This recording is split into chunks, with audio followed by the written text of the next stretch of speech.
The week I left for a work conference, my neighbor stole 4 feet of my yard, tore out a stone wall that had been there for decades, and then told me his phone app proved he owned it.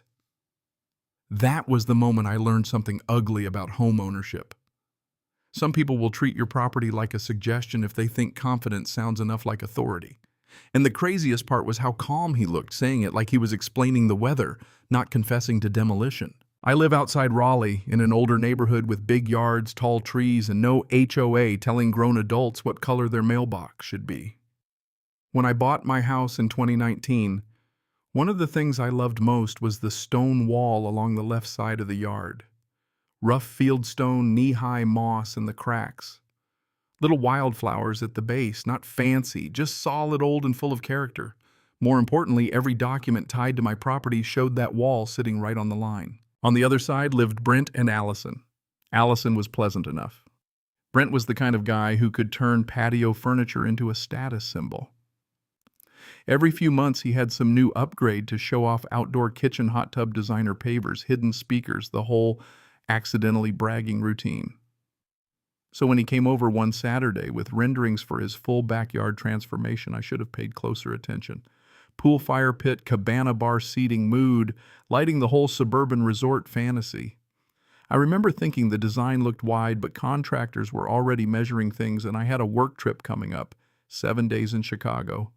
That was it. When I left, the wall was there. When I came home, it wasn't. I got back on a Sunday evening, tired from travel, and pulled into my driveway just after sunset. The air was thick, crickets buzzing. I walked toward the side yard and felt that weird little tug in my brain before I even understood it. The space looked wrong, smaller. Then I turned the corner and stopped cold. The stone wall was gone. In its place stood a brand new 6-foot privacy fence made of cheap wood panels running in a straight line where my wall absolutely had not been. And that fence was about 4 feet inside my property. 4 feet doesn't sound like much until you see it stolen from you all at once. Behind the fence, I could already see Brent's pool deck framing new concrete, stretching right up to that fake boundary.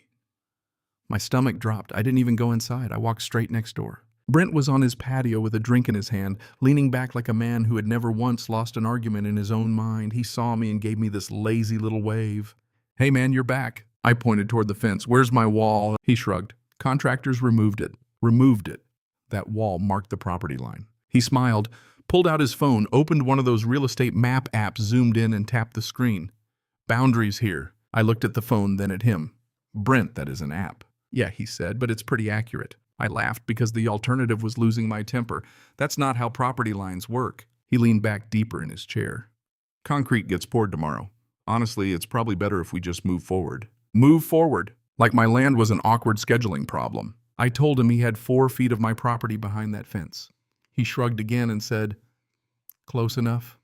Then he said, "If you think you're right, take it up with the county." That was the moment I stopped seeing this as a misunderstanding. The next morning, I went to the county clerk's office and asked for the recorded plat map tied to my deed. 10 minutes later, the clerk slid it across the counter, and there it was, plain as day. My boundary ran exactly along the old stone wall. Then I hired a licensed surveyor. 3 days later, a guy named Harold showed up with a tripod, GPS gear, and a metal detector. We walked the side yard while he checked measurements against the county records. Then he swept the ground near where the wall had stood. A few seconds later, the detector beeped. Harold crouched, scraped away dirt, and uncovered an old iron survey pin about 6 inches down. Original marker. He found the rear corner pin, too. Then he stood up, looked at the fence, and said, "Your neighbor's in trouble." I asked how sure he was. He didn't even blink. That wall was right on the line. "This fence is 4 feet over. Not close. Not debatable." And honestly, that should have ended it. But then came the twist. That evening, Mrs. Whitaker from across the street called me. Retired teacher, sharp as a tack, misses nothing. She'd seen Harold's truck and guessed what was happening. Then she said, "Before you go back over there, I think I have something you need." I walked over after dinner and she handed me an old photo album in a small envelope. Years earlier, she'd taken pictures at a neighborhood 4th of July cookout. In the background of several photos, clear as day, was my stone wall exactly where it had always been. In one of them, Brent was standing right beside it.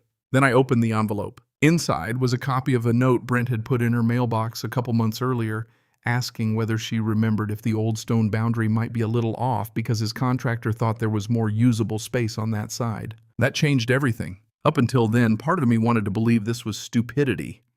After that, it looked a lot more like deliberate arrogance. He'd wondered about the line before I ever left town. He just liked the answer he wanted better. I still gave him one last chance. I took the survey report, the photos, and Mrs. Whitaker's note to his door. Brent answered in sunglasses, holding a rolled-up site plan. I handed him the paperwork and said, "Licensed survey. Original pins located. Photos of the wall. You need to stop now." He skimmed the first page for maybe 5 seconds and handed it back. "I don't agree with that," he said. I just stared at him. "You don't agree? With a survey? The contractors are already too far in," he said. "We can't redo everything over some old rocks." Some old rocks. That wall had marked a legal boundary for 40 years, but in Brent's mind it was suddenly landscaping. I could hear workers in the backyard smell fresh concrete in the heat, and I remember thinking, all right, you're going to learn this the expensive way. That afternoon I met with a real estate attorney named Dana. Sharp, calm, no wasted words. I laid everything out, the demolished wall, the fence, Harold's survey, Mrs. Whitaker's photos, the note. Dana flipped through the file, nodded once, and said the most comforting sentence I'd heard all week. "Oh, he's cooked." First came the cease and desist letter, then the request for an injunction to stop construction. Brent ignored both. Trucks kept showing up. Concrete kept getting poured. Once somebody has been formally told they're building on land that isn't theirs, and they keep going anyway, it stops looking like confusion and starts looking like willful encroachment. 6 weeks later, we were in county court. Brent showed up in a new suit that looked like Panic had purchased it the night before. His evidence was exactly what you'd expect a printout from the same phone app he'd waved at me by the patio.